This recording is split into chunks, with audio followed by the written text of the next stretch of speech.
history, a garden of pure ideology, where each worker may bloom, secure from the pests, obeying contradictory thoughts.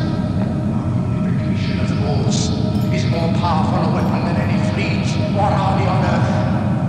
We are one people, with one will, one resolve, one cause.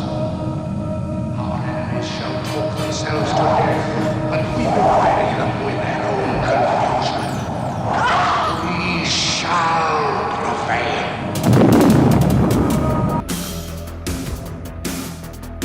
As Jobs wanted it, the screen of my iPhone is dark, a Zen landscape of the unseen. If I stare into it, I see an obscure reflection of myself. But this impression lasts just a fleeting moment before I press the home key and the screen lights up. But perhaps I should spend a moment regarding that reflection, asking myself what, in buying and using this product, I am doing. What is the full nature of my transaction with the maker of this magical and intimate machine? I don't want you to think of this as just a film.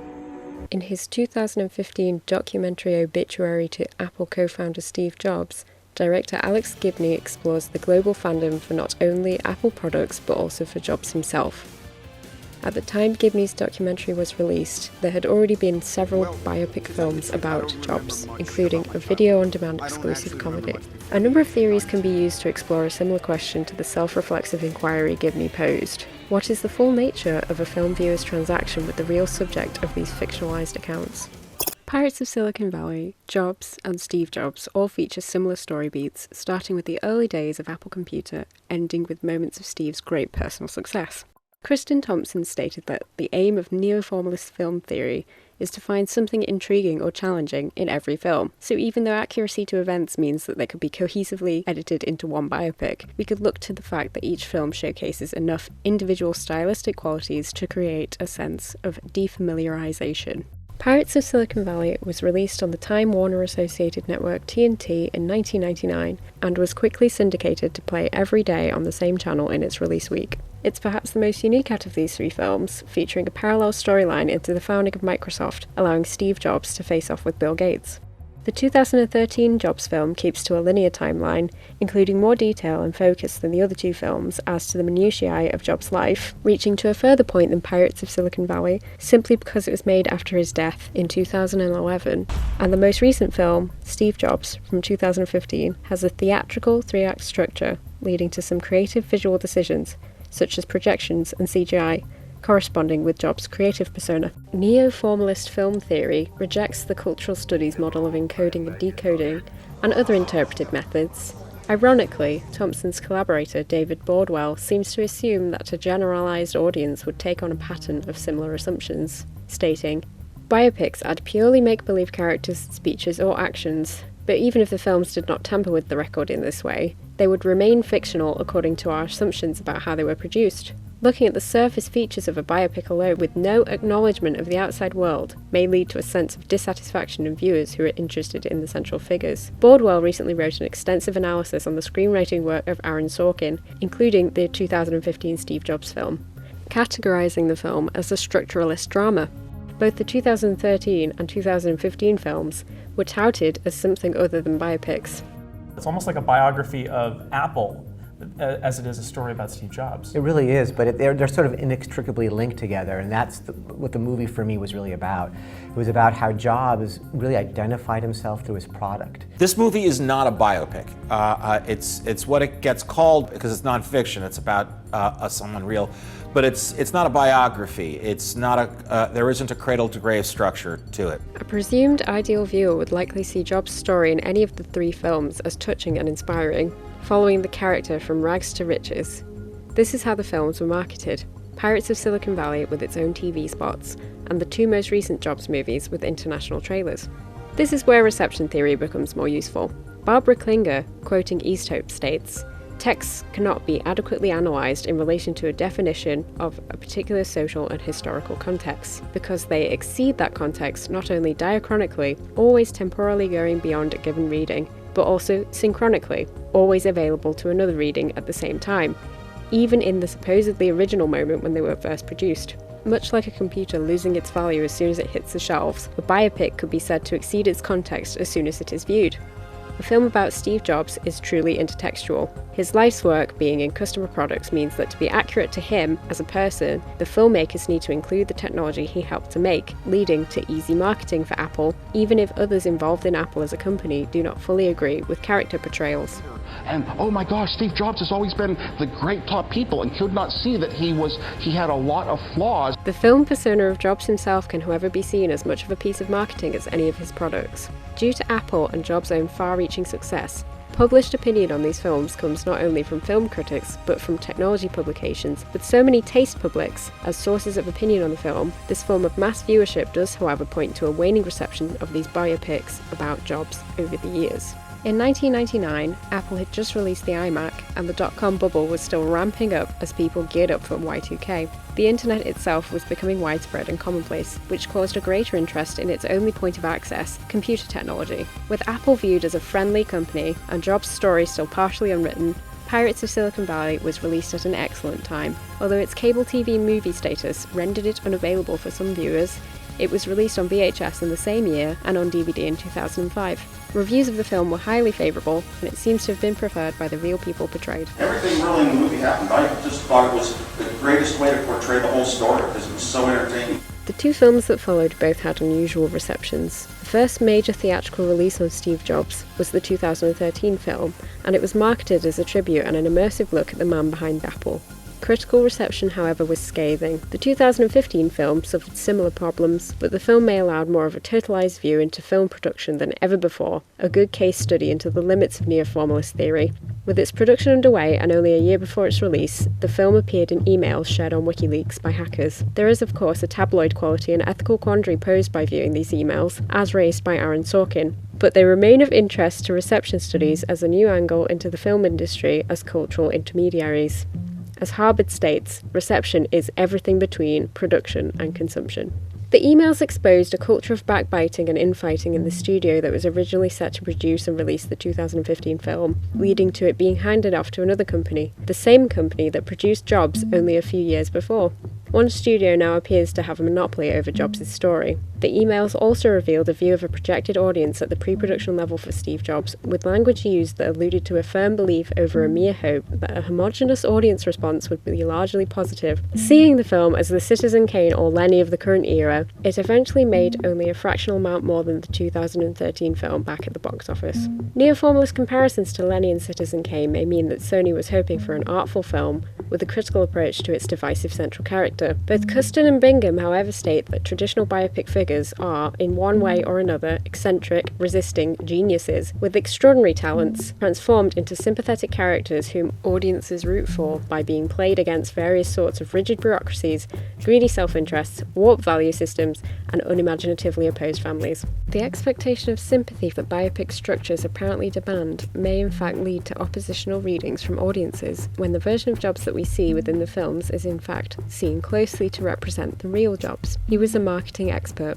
constructing and controlling his own narratives in his company and his life. He even went so far as to try and express some control over Pirates of Silicon Valley while giving it an endorsement. When we aired on television, I was sitting in my house and the phone rang. I answered in, it was Steve Jobs calling, and he said that I had done a good enough job that he wanted to invite me to come and impersonate him at the Macworld convention, and he thought it would be funny if I came out dressed as him. I went out and put my hands together and started into the speech. It got a tremendous laugh, and right at the crescendo, Steve came on stage and went, "Wiley, what are you doing? You don't have me at all.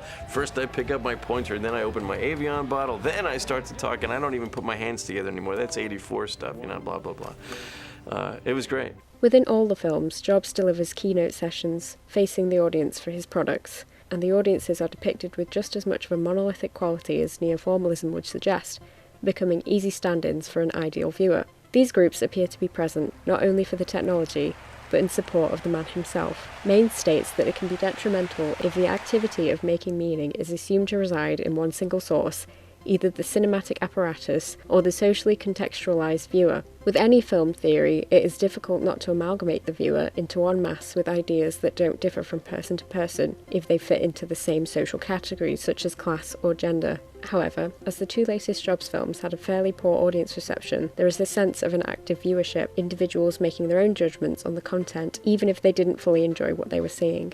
Reception theory risks some of the same limitations as neo-formalist theory by relying too much on empirical evidence, only in reception theory this is largely from outside the film.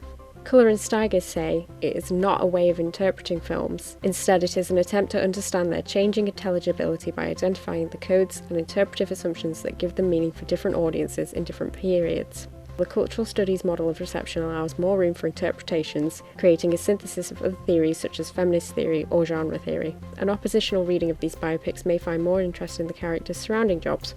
Pirates of Silicon Valley has a director-camera talking head narration from Apple's co-founder Steve Wozniak, and he is represented as an important part of Jobs' life in each film, with the filmmakers handing the audience surrogate position off to Wozniak's colleagues John Scully and Joanna Hoffman in the subsequent films. Jobs is seen to express his drive to succeed by taking out his rage and discontent on the people around him.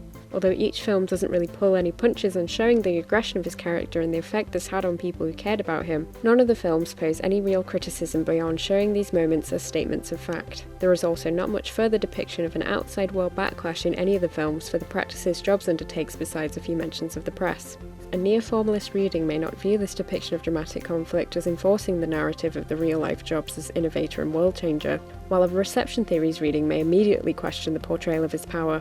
Beyond his death, Jobs' legacy remains powerful. Each biopic features scenes around the birth of his daughter Lisa and the computer of the same name. Lisa is also part of Jobs' legacy, as much as he pushed against that. There is a vast difference in how she is portrayed in Pirates of Silicon Valley, where she's only seen as a young child, to the 2013 film where she is seen as a silent young woman, and then to the 2015 film where she confronts Steve over his inability to connect to others.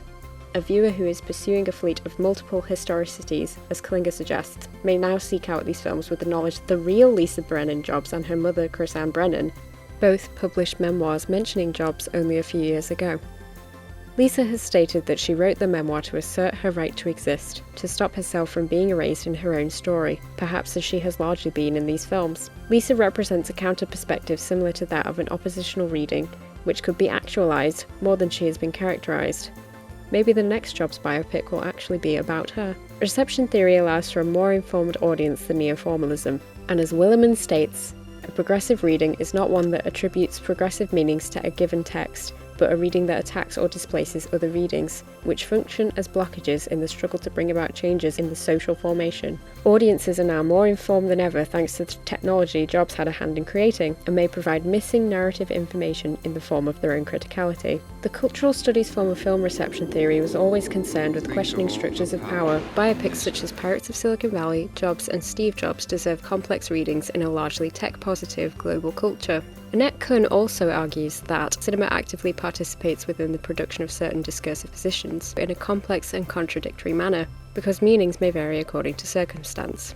The film industry itself suffers when film consumers are viewed only as people who don't know what they want until you show it to them. Despite reinforcing the depiction of Jobs as a man of extreme power with use of familiar blocking and lighting techniques, Danny Boyle makes an interesting claim, which seems to back up Annette Kuhn's argument. These companies, they will resist stories like this because they want to keep control of their mythology. It is really important that the artists out there make films about them, write books about them, hold them to account. I agree that films do need to be made on people who have changed the world for better or worse via technology and invention. Overall, looking at these Steve Jobs biopics has proven that neo-formalism can be useful for close film analysis, focusing on small details in mise-en-scène and in plot to enrich audience responses. However, reception theory has allowed for oppositional readings of the film's content that centralise a viewer's awareness of the film as a construction of ideology that is reflected in the world itself. Future biopics involving the creation of world-changing technology may involve more accountability within their narratives to the people viewing the film, who exist in the world that has been changed by the people depicted in the films. Reception theory may also be a useful tool when investigating films that have encountered scandal in their releases,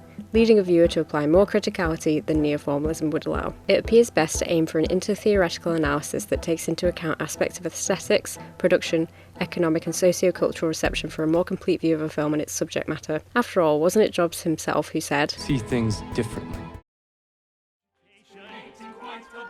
Entertainment, communication, all you need to review, to release. to control.